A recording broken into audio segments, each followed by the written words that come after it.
I know Moonlighters are rappers. My jersey up too high in the rafters. I got a front team, new life and a tractor. Still sipping that moonshine and a plastered. All right, everyone, back to another episode of the Moonlighters Club. I am Joel, your host. I realized I was not introducing myself on most of these, so now I'm going to do that. We're back with another one. I'll actually let you introduce yourself to the world. Some people have intros that they do or not, but yeah. Yeah, well, good evening, I guess, everyone. I'm super excited to be part of this podcast. My name is Kun Yang, and I'm a pharmacist based out of the Boston area, working in oncology. And just excited to be here to kind of share my journey, sort of part-timing this sort of entrepreneurial creative pursuit that we call Pricklee, which is a superfruit water made out of prickly pears, which is a fruit of the cactus, basically, that myself and, four other pharmacists have kind of been working on over the last couple of years, and kind of just happy to share some of the trials and tribulations in our journey in that process. And and just get to know this guy and all that is going on with this podcast as well. Nice. So let's jump into, I remember we interviewed Becky Fleet from, I can't even think, Powerball Protein. I don't know why I couldn't think of that. She went to school for pharmaceuticals too.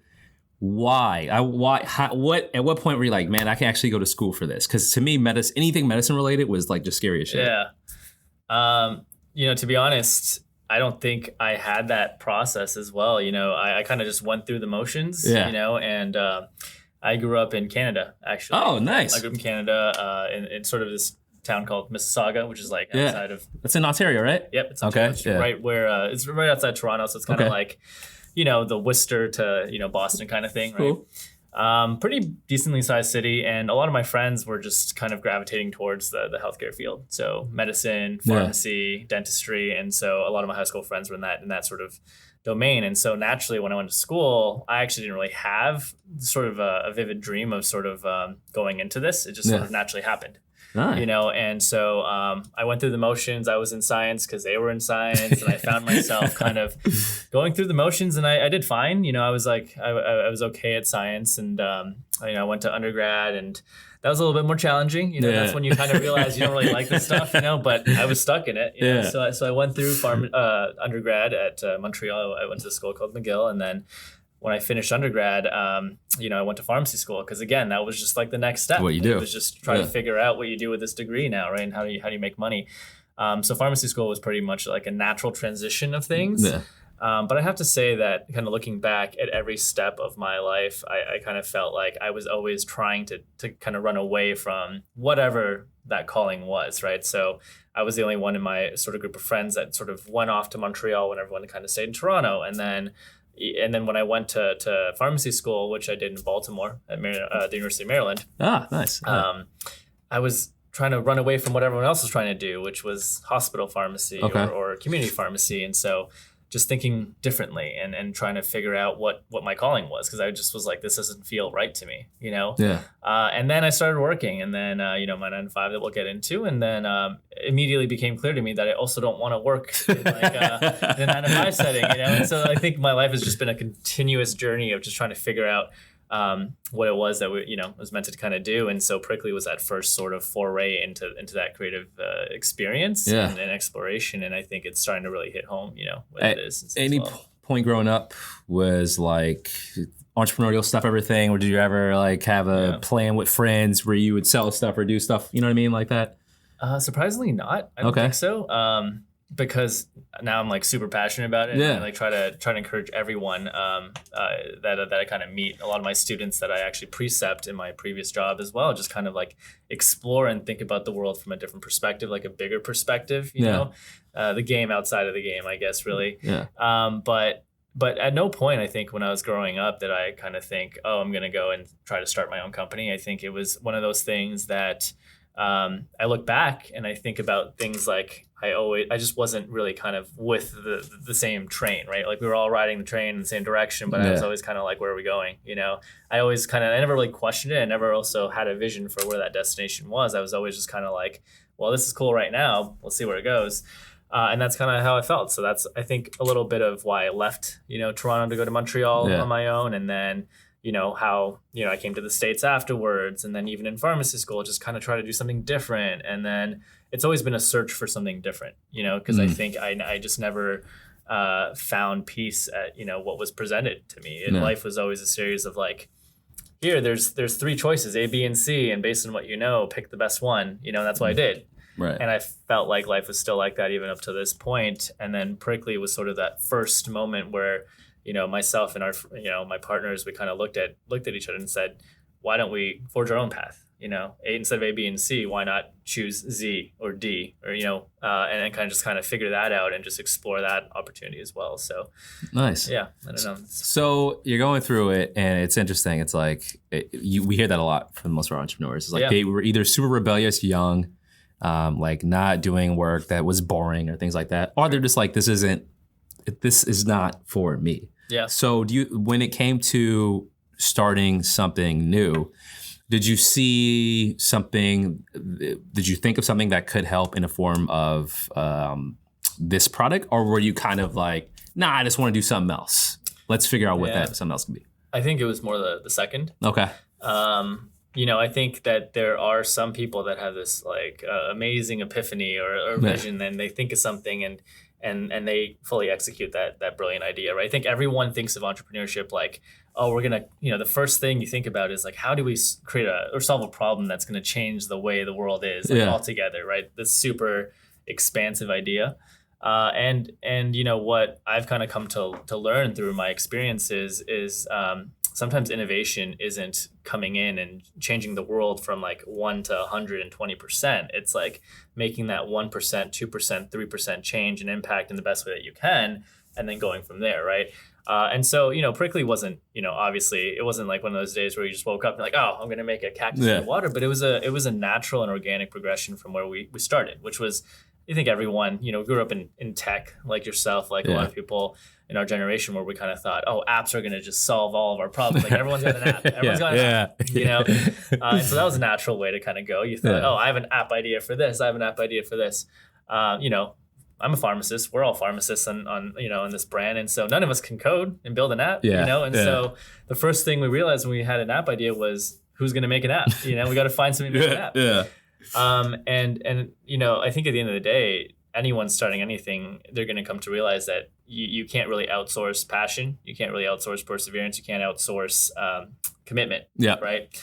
That's got to come from yourself. And so it's kind of hard to ask somebody to say like, hey, I have this idea. Do you want to spend 300 hours of your life trying to make it a reality? And what do you get? I don't know, a percentage of something when it's worth something one day, right? That's just not something that anybody will buy into. And so we realized pretty quickly that if we couldn't do it ourselves, we couldn't do it, And so the next step was, well, what skills do we have aside from medications and scientific knowledge that we had in pharmacy? And we decided to kind of think differently. We thought about a bigger problem, like, what are some societal and social problems that we have for people our age? And, liver detoxification was that first thing that came to mind. So we decided to kind of explore something a little bit more creative in our pursuits. Yeah. And anyone can make a drink. That was kind of like taking the process of like making lemonade when you're like a little kid, and just like scaling it up 1,000 billion times, right? So we got some prickly pear fruit, we got a juicer, we got a pasteurizer, we started cooking up recipes in our kitchen. Google was our best friend. And then, 2 years later, we're sitting with a product in front of us. So, it's sort of one of those things where we did it because we could, Nice. because we could do it physically. And that was, I think, the biggest breakthrough we had in our journey of entrepreneurship is, what can you do now by yourself when you're under-resourced, when you don't have the cash flow to do any of this stuff, and you just have your own perseverance, your own passion, your own, ability to hold yourself accountable and commit. And that's all it takes sometimes, but it's hard to find that right fit for those skills. So I like how you come up, like you're just thinking of the topic, you get to detoxification. That's probably what led you to the fruit in the process. How hard was it to get the first one made? Because I feel like it's already a journey to figure out, all right, we're going to do this. We're going to combine these things to get it. How hard is it to make one of these? That always interests me when it comes to products, because it looks, all I see is the product. So I'm like, that's whatever. I'll just go get it from some country. They'll make it. Like, I just don't even know how that is. It's I guess it's easy and hard at the same time. What I mean by that is this is probably version like 10 of our product. This is the newest version. This is our rebranded effort that we launched a month ago that has been, tremendously successful to date since we've rebranded. And a lot of that has come from learning. So is it easy to create a product? Yeah, it's easy to create a product in the sense of, anyone can create a drink. Anyone can follow instructions of how to get it produced. You can, the internet is so powerful nowadays that you can really sit in your room and start a business like this without really leaving your room. We did because obviously we had to just test and keep asking ourselves questions and improve the product. But the process of starting a company, the process of finding vendors, the process of finding people to help you design and make your idea come to life, the process of just getting into stores, like you could do this all through a smartphone, and your laptop in your room and stuff. So the process of actually doing something isn't hard. It's kind of like an ongoing project that never ends. That's kind of how I see business is, whatever jobs you kind of do in life, or even a science project like in school, it's just like this never ending project that you start off with, and you have a general sense of your vision of what the end looks like. Yeah. But unlike other projects where there is an actual end, in business there isn't really an end. I'm so glad you said that, because you think there is. Like when you're coming up with a business plan or anything, right? Like I'm gonna make a design or build this app or anything. It's like, no, like you have to maintain, you have to go over everything again. You have to evaluate, reevaluate. It's never ending. Like for any business, Walmart is literally trying to figure out how to like make new shelves right now. Right. And you just like think like, why? Right. But no, I'm so glad you said that. You kind of like start a business, and then a business is almost like you have one problem to solve. And then, you become a business when you suddenly have 100 problems to solve, because you've created problems for yourself to solve. Right. And that's a show of growth in some ways. But for us, it was very much kind of like, you start off with the idea of making a drink, but all right, then you start asking yourself questions like, okay, where do I get my ingredients? Do I need any food safety standards that I have to uphold? Where can I produce these things? How do I get cans? How do I get a label? Right? These things are Googleable questions, right? And so it becomes your best friend, and then you take it one step at a time. You just solve the next problem ahead of you, and then you keep going. So again, going back to it, is it easy to start a business? Yeah, it is easy. What's hard is progressing through it, sticking with it, and holding yourself accountable to say, are we doing this right? Are we doing this the best way we can? Can we improve? And can we persevere and not give up in that process and continue pushing? Because that's really the only thing that differentiates successful businesses from others is the perseverance. At any point where you're like, oh shit, this is like really going down. Oh yeah, all the time. Even still, I mean, I don't think that there's any point where you're like, oh, we've made it. Right? But there's 1,000 points where you're like, oh, I don't know if we can make it. Right. Like I think that's what you feel more than, because it's such an organic thing. Like it's kind of like when you learn a new skill or something like that. Like you start a new job or something. You're just like day one, you're like, how is everyone around me so good at this job or whatever it is? And then you're like, am I ever going to learn this? Right. And then a year later, you look back and you're like, wow, I grew a lot as a person. I developed a lot of skills. Like I can do this job now pretty well. I can even teach people how to do this job. That's kind of like a business. Like you start off and you look around, and you're like, oh man, all these brands are so good. Like, am I ever going to be that way? Right. And, again, like you solve problems one step at a time. You prioritize what you need to solve now, and then, what you need to do tomorrow, and you have a good vision and plan for it. But, eventually you get to a point where you say, oh, wow, look where we are. Right. And that's kind of the one thing that you kind of just have to remind yourself of all the time, is to just take a moment, pause, and just be like, look back and see how far you've come, right? Like, what have you accomplished in the 6 months that you've been doing this, right? That, where were you a year ago? Where were you 4 months ago? Sometimes you're kind of really impressed with how much you can achieve, right? Just doing 1% every day, it adds up. And some days that 1% is bigger than others, but you look back and you say like, holy crap, we've come a long way. And if you don't do that, you're just not giving yourself credit. And then you always just feel like the downs, How comfortable were you on the external side of business, like selling, telling people about it? It seems like the process stuff, you all are like, no, we got to do this. So when it comes to presenting it, trying to get in those stores, selling to those people, how'd that come by initially? We're all pretty extroverted people, so fortunately for us, that part, the go out there and just like talk loudly at people, not even to people, at people, wasn't the struggle. The struggle was fine tuning our messages and getting good at that, right? So I think there's a lot of people that feel like, oh, maybe we're more of an introverted person, and it takes a lot of energy for us to kind of go out there and do that.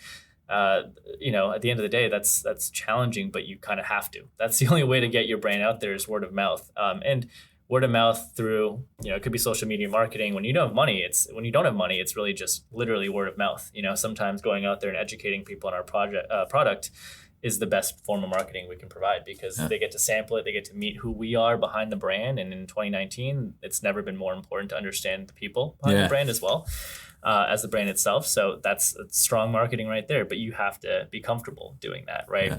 And in the beginning, you know, you're just kind of a blanket approach. You're like, oh, that sounds good. Influencer marketing sounds good. This sounds good. That sounds good. And you do everything and you have no idea what's working. Yeah. And you kind of hope that someday there'll be sort of like a light that just like, you know, turns on. You're like, oh, I'm going to do that. I'm going to do that.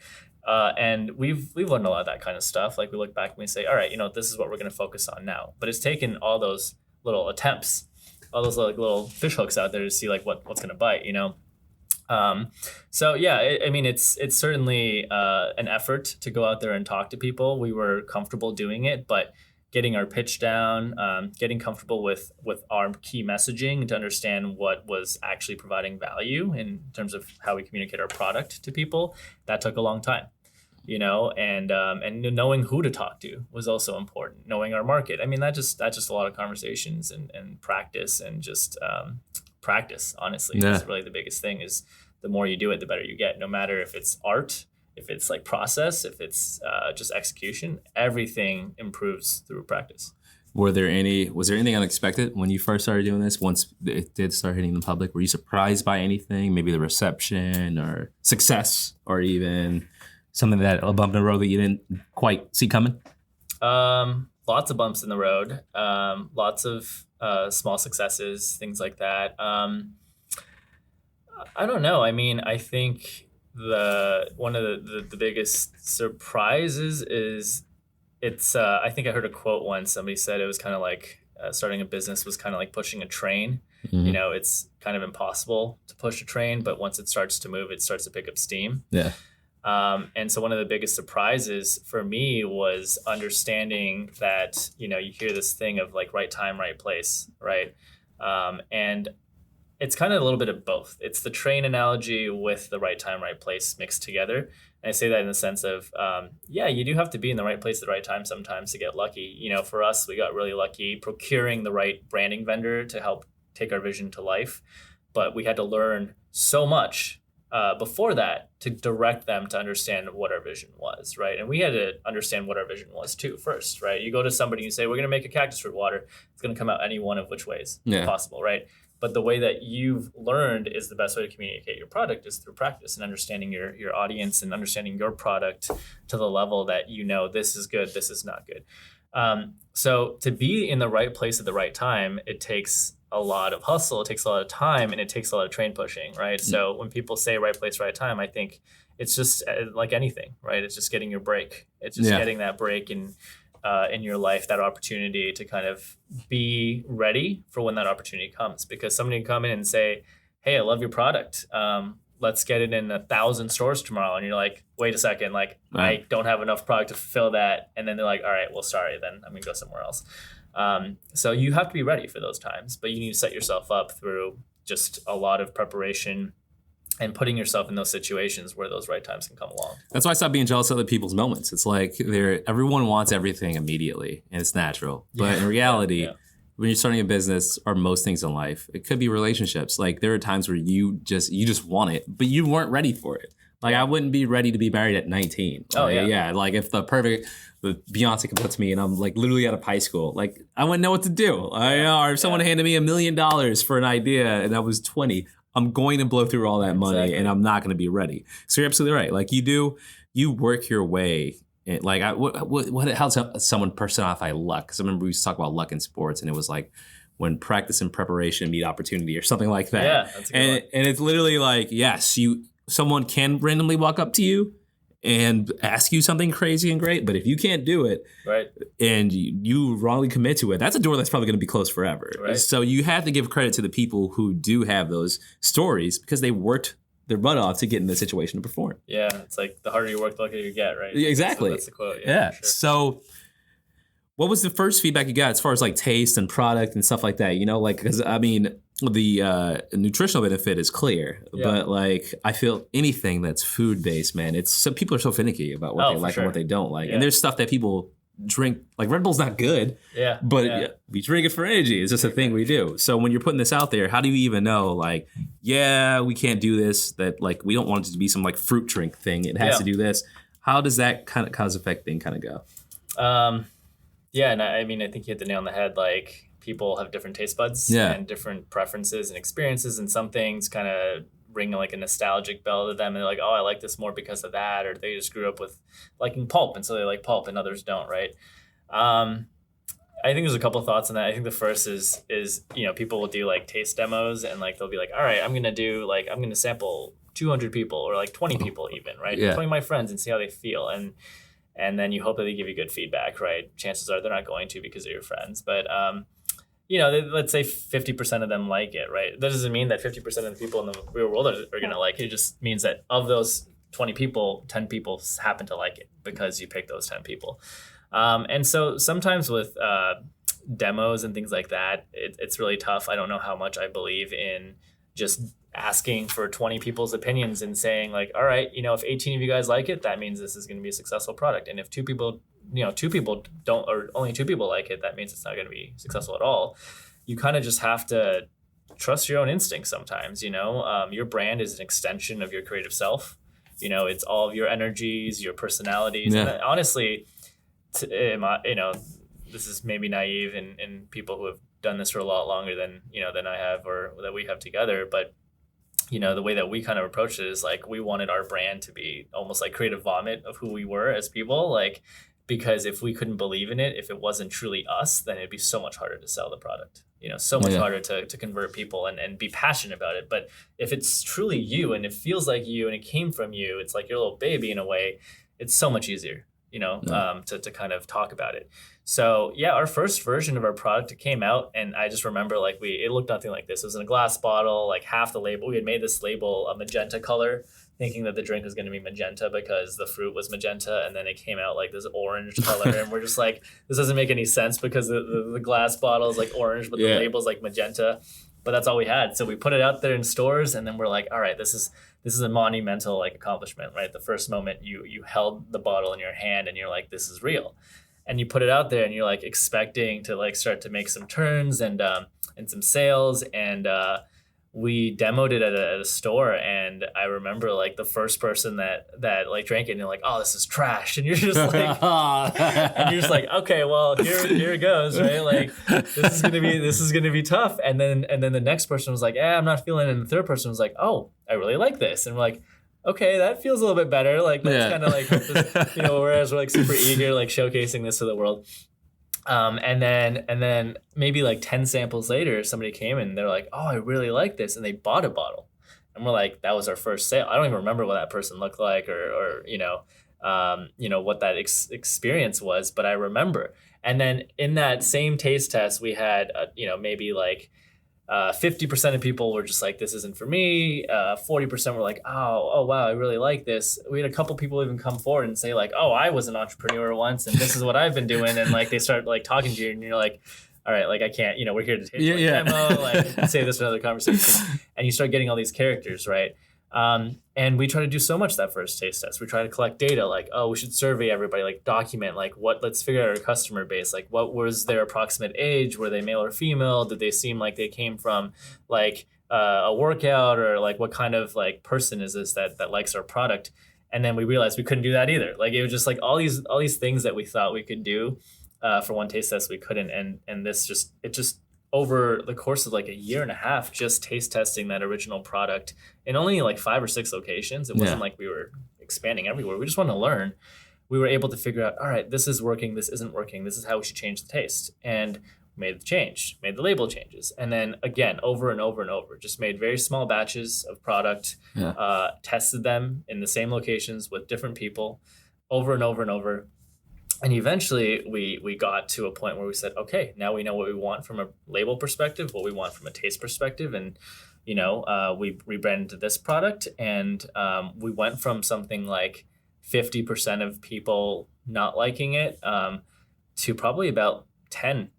nowadays, where we kind of get a much more communal sense of like people are coming and they're saying like, wow, this is really, really good. And so we've moved the needle, but that's taken time, right? Yeah. And we've accepted the fact that we're just not going to please everybody. But if you keep improving, you're going to start getting a bigger audience. So that's a lot of work. It's a lot of work. I'm out. I thought it was you. That's cool though. I mean, I like how you work towards that common goal, man. That's awesome. Yeah. So how do you find it hard to, you seem pretty organized. Is it easier or hard for you to allocate time outside of work in this? Like, are you pretty disciplined about not doing this then, doing that then, and that's just it? It takes up our entire weekends, that's for sure. The best thing about beverage is that, the beverage market doesn't really sleep, and it's also not a 9-to-5 gig. Like people don't shop 9 to 5. I mean, some people do. A lot of people do actually, but a lot of people also shop after work. Right. So like in the evening. So going to taste test like 6 to 7:30, 5 to 7:30. That's a peak time to go taste test with people because they're just getting off work. They're just heading home. They're gonna pick up some groceries and cook a fresh dinner or whatever. And that's when we get off of work, right? So we go and we do a taste test and we educate, we convert some sales, and we continue the process, right? But because we're in that industry, it's allowed us to kind of do that. Nice. If it were another industry that were, this wasn't something we planned, it just worked out. If it were another industry that were a little bit more predicated on like a 9 to 5 workday, it would be a little bit more challenging. But we're kind of lucky in that we have the evenings and we have weekends, which is... That's where, people go to festivals. We do SOA every Sunday, which is probably our best experience ever. We meet a lot of cool people. We get a lot of great sales and we learn a lot. That's the biggest thing. And we get a brand out there. We have our own tent and everything. Weekends is when we do that kind of stuff. So, we don't really have weekends anymore.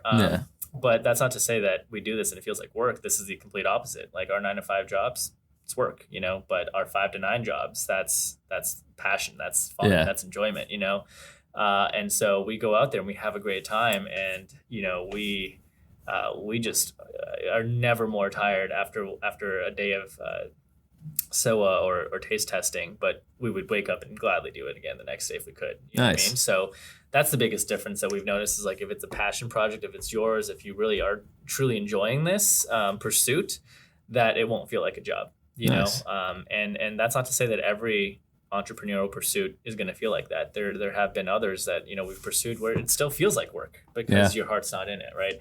But if you find, something that you truly enjoy and that work doesn't, feels like you just want to go home and do it again.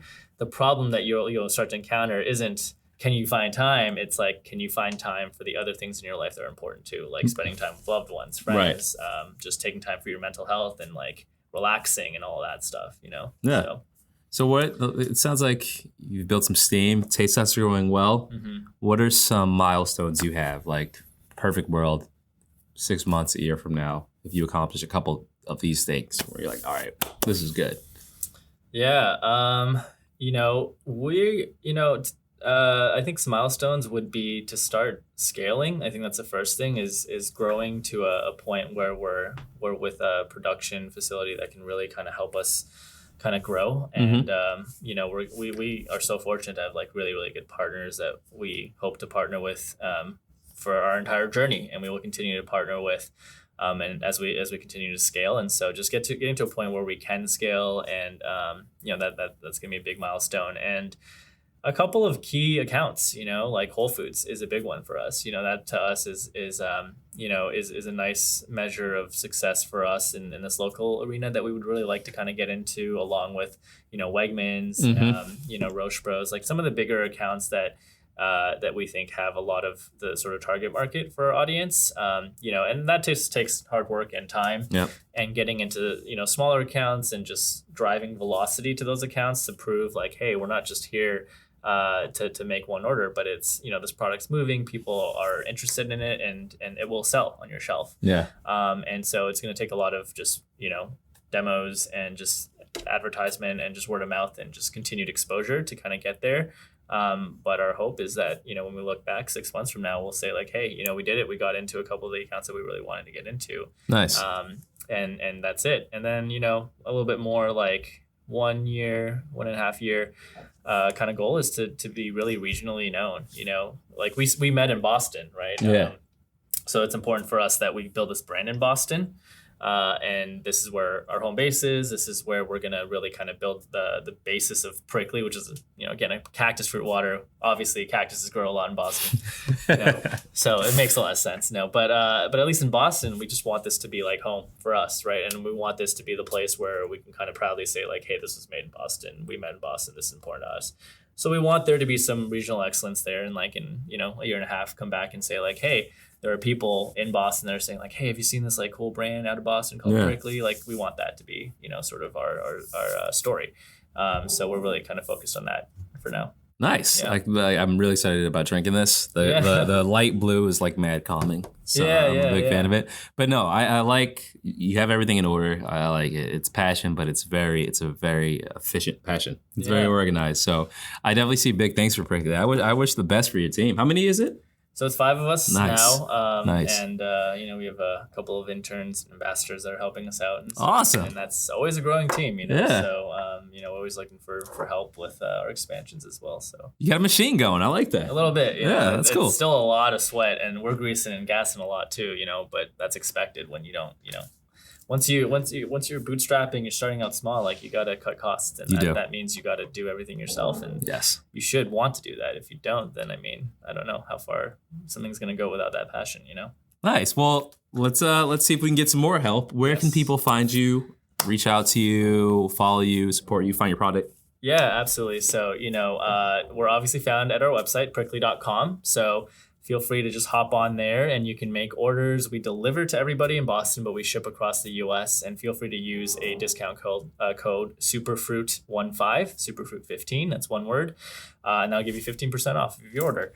We do sell everything in 4-packs. We sell them in 12-packs. So online is your best way to go. If you're in the Boston area or Connecticut area, we're in about 20 or 30 stores all along and down the coast. So we'll be in Dave's Market soon, Geisler's, Highland Park, those types of chains. In Boston, every Sunday we're at SOA. So if you guys are thirsty and you want a beautiful Sunday afternoon to spend with friends, check out some awesome like art, design, foods. SOA is a great place to spend a Sunday afternoon, and you can come hang out with us and try some Pricklee. So appreciate the support. Oh, and social media, just follow us at Drink Pricklee. Would love a like, a follow, anything like that. Just kind of follow our journey as we expand our beverage in the Boston area, and excited to kind of see what's next. Nice. Do that. Drink it. Follow it. This is great. I really appreciate this. Thank you so much, Will. It's motivating too. It's like it just, the work sucks at times. You know what I mean? Because you're like, you keep turning on the TV, you see people, you're like, what the hell? Why am I not there? But you know what? It's good to know. It's gratifying. Like it's really gratifying to see the hard work, see the fruits of your labor, and to see it come through other people. It's like, all right, I know when I go home, let's just bust this out and work on these new things. So absolutely. I really appreciate the free inspiration. I wish nothing but the best for your team. We're going to do what we can help. Much. Yeah. So to everyone else, you can find more of our interviews on our website, moonlightersclub.com. Mostly every podcast network we're on YouTube as well. If you are an entrepreneur/employee or were at some point, please reach out to us. We'd love to hear your story. You could just email us or find our email on the website. So thank you again. Thank you all for tuning in, and we'll see you next time.